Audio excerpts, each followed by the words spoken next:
Hi, ഇന്ന് നമുക്കൊരു ചീനി ഉപ്പേരി ഉണ്ടാക്കിയാലോ. ഈ ചീനി നമ്മൾ വാങ്ങിയതല്ല, നമ്മുടെ കൃഷി സ്ഥലത്തുനിന്ന് അച്ഛൻ തന്നെ കൊണ്ടുവന്നതാണ്. ചീനി നമ്മൾ ക്ലീനാക്കി, നമ്മൾ ഇത്രയും ചീനി എടുത്തിട്ടുണ്ടെങ്കിലും നമ്മളതിൽ നിന്ന് കുറച്ചേ എടുക്കുന്നുള്ളൂ. അതിൽ നിന്ന് അത് രണ്ടായി മുറിച്ചത് ഇതുപോലെ നെടുകെ കീറിയിട്ട് നമ്മളിനി അത് സ്ലൈസ് ആക്കണം.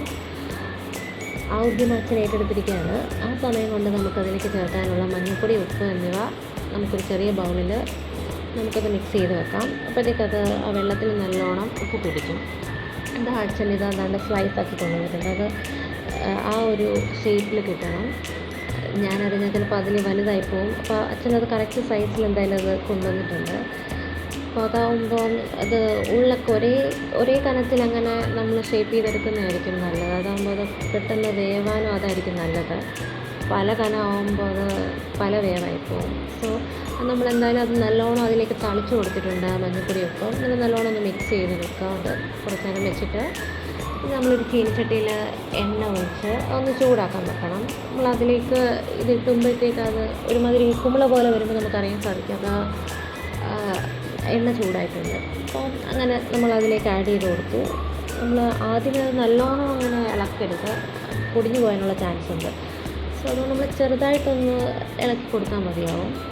അങ്ങനെ കുറച്ച് നേരം നമ്മൾ ഒരു ഹൈ ഫ്ലെയിമിൽ തന്നെ വെച്ച് കുറച്ച് നേരം അങ്ങനെ ചൂടായി വരുമ്പോഴത്തേക്ക് നമ്മൾ ചെറുതായി ഒന്ന് ഇളക്കി നോക്കണം. അതായത് ഒട്ടിപ്പിടിച്ചിരിക്കുന്നതൊക്കെ നമുക്ക് അകറ്റിയെടുക്കാൻ സാധിക്കും. അപ്പോൾ നമുക്ക് അതിൻ്റെ ഒരു മിനിമം വേവ് ആകുമ്പോഴത്തേക്ക് അത് ഇളകി വന്നോളും. നമ്മളത് ചെറുതായിട്ടപ്പോൾ അതിങ്ങനെ ഇളക്കി അത് മാറ്റി കൊടുക്കുക.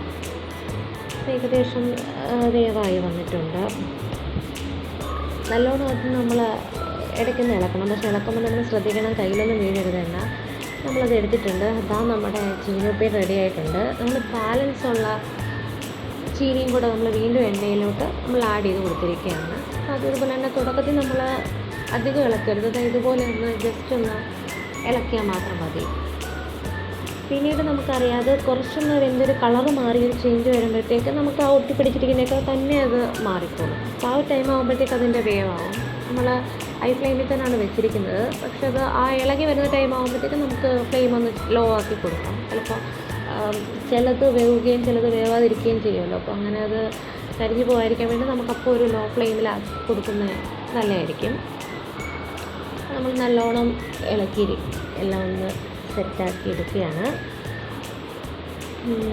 ബേസിക്കലി ഇന്ന് ചീനി ആയതുകൊണ്ട് തന്നെ ഇവിടെ നിന്ന് മൊത്തം ചീനി കൊണ്ടുള്ള ഐറ്റംസ് ആയിരുന്നു. രാവിലെ കപ്പ പുഴുക്കായിരുന്നു. പിന്നെ ബാലൻസ് ഉള്ളതുകൊണ്ട് വിചാരിച്ചു എങ്കിൽ നമുക്ക് ഈ ഒരു കപ്പയുപ്പേരി ഉണ്ടാക്കാമെന്ന് വിചാരിച്ചു. അങ്ങനെയാണ് ഈ ഉദ്യമം ഏറ്റെടുത്തത്. സോ അങ്ങനെ നമ്മുടെ ബാക്കിയുള്ളതും റെഡി ആയിട്ടുണ്ട്.